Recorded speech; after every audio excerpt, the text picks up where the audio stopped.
What's up guys, it's Adam FPL again and welcome back to another video here on my channel. The international break games are officially over, which means there's only a couple of days left until the Game Week 9 officially kicks off. There's been a lot of drama in the international break as always because of injuries from the games and from positive COVID-19 cases in addition. So there's been a lot of flags on a lot of people's teams and it's going to lead up to some tough decisions to be made before the deadline. With that being said, I wanted to say that I really appreciate the love I got on my last video. It definitely did not go underappreciated and I love making content for you guys. If you like this video, be sure to hit the like button down below and the notification bell to get my latest team updates, which I will also be posting on my Twitter. Without further ado, let's get into the team preview. Game Week 8 saw me get a total score of 64 points, which was 9 points above the average of 55. This was a very good green arrow for me and much needed as I went up about 100k to 2.2 million, which is obviously not a great rank still, but each week I'm trying to work my way back up and I'm trying to be positive. So with 64 points, I got a good start, and after this international break, I'm going to try to get off to a good start again. So with Martinez in net, with a clean sheet against Arsenal, 6 points, Aston Villa can be quite hot and cold, losing to Leeds 3-0 and then beating Arsenal now 3-0, so it really depends, but Martinez is just a great set and forget, and I'm happy with the clean sheet there. Onto my defense, who actually outperformed a lot of my midfielders and forwards this week.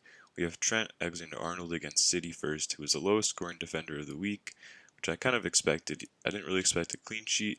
I was hoping for some kind of attack and return, but unfortunately he ended up getting injured and didn't finish the game. 2 points there. Lamptey got a clean sheet against Burnley. So the first game of the season, I think, that ended up being 0-0. So unfortunately I didn't play Taylor, but I got a clean sheet from one side with Lamptey 6 points there. Chilwell with an 8-pointer, who got a goal against Sheffield United, even though they didn't get the clean sheet, but he still shows how threatening he can be with those 8 points with the goal and assist potential.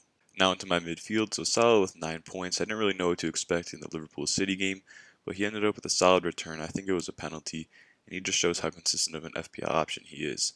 Click with a solid 4 points. He got me an assist to Bamford's second goal, and route to 4 points, but he also got an assist to Bamford's first goal, which was minimally offside, which was quite unfortunate, but he is my differential pick for now.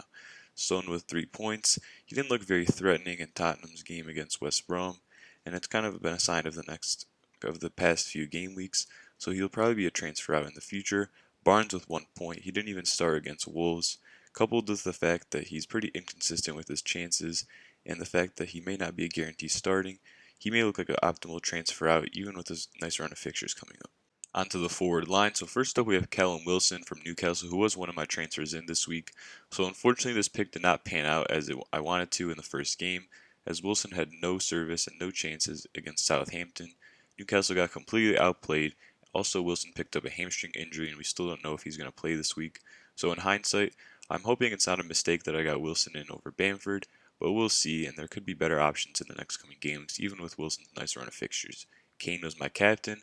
It was kind of between Son and Kane, but I ended up picking with the obvious choice in the end, Kane, and he ended up getting that last-minute header goal against West Brom, who really sat back against Spurs, and Kane just shows how good of a player he is and a good FPL option this year, with his threat to score in any game, and he's also on penalties.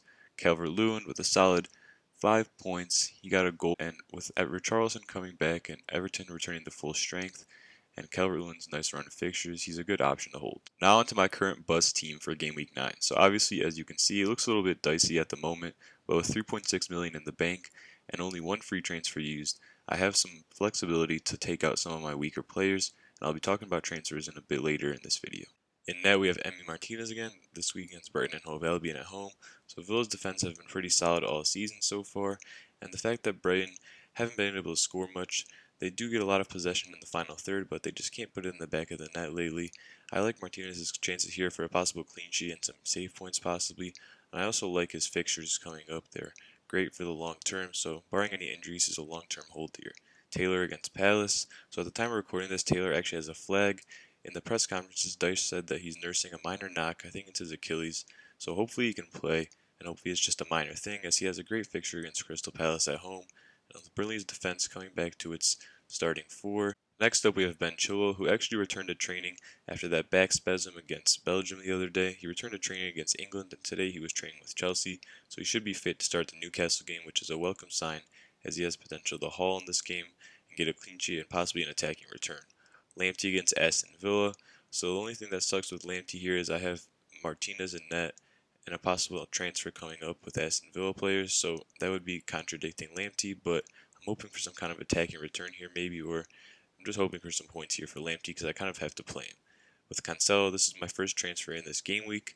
He's a long-term hold and a great option if he can keep his spot from Mendy, and he's playing great right now. Pep has really talked him up, so I'm really hoping that he can keep his spot in that left back position and get some attacking returns and some clean sheets with Man City's tight defense. In the midfield, we have Heung-min Son against Manchester City.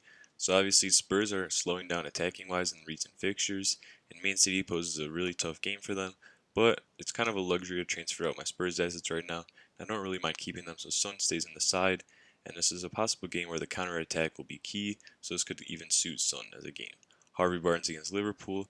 Not very happy of still having Harvey Barnes as he's been so inconsistent. He didn't even start last game against Wolves, but against Liverpool's leaky defense, if I do keep him, it's a potential good option, especially with those 3 green fixtures coming up afterwards.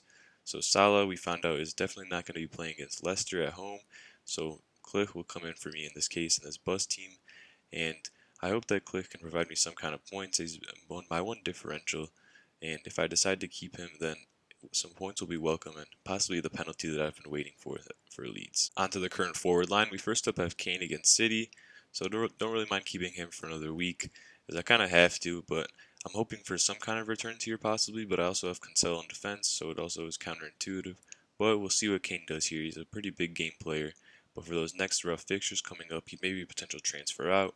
With Calvert-Lewin, he's my current buzz captain against Fulham, one of the worst teams in the league. With Richarlison coming back, that could potentially unlock Calvert-Lewin's untapped potential again, like at the beginning of the season, and he could get more service and possibly get on the end of some of those crosses for some goals. So he's a great option to have this week. Wilson is another player in my team whose status is uncertain, and against Chelsea, I don't expect much as they have one of the most good defenses in the league so far this season with their new transfer additions, and hopefully Wilson just plays for me, as this week my team looks really dodgy and I need to field a starting 11 without taking too many hits. Now on to my transfer thoughts for this week. So as previously mentioned, I've already made one. I got rid of Trent because he's going to be injured for a few weeks for Cancelo with high upside. So I made one transfer there. It's my free transfer. And my initial plan was to get Grealish in for Barnes, as Barnes has just been a really frustrating player in my team. And Grealish at a similar price is looking so much better. He has so much better fixtures long term, and he's hauling and burning me almost every week. So Barnes to Grealish would have been the ideal move, but now with the Salah news, I'm going to have to field another player probably, as I have so many flags already in my team, and I don't think that if Salah's out more than 2 weeks, I think that it's not a good option to keep a 12 million player on the bench, and there's options like the Man City mids and the Man United mids that can possibly keep up with him for these next few weeks. Obviously, it makes sense to wait for Klopp's Friday press conference and see if he gives any indication to see how long Salah will be out.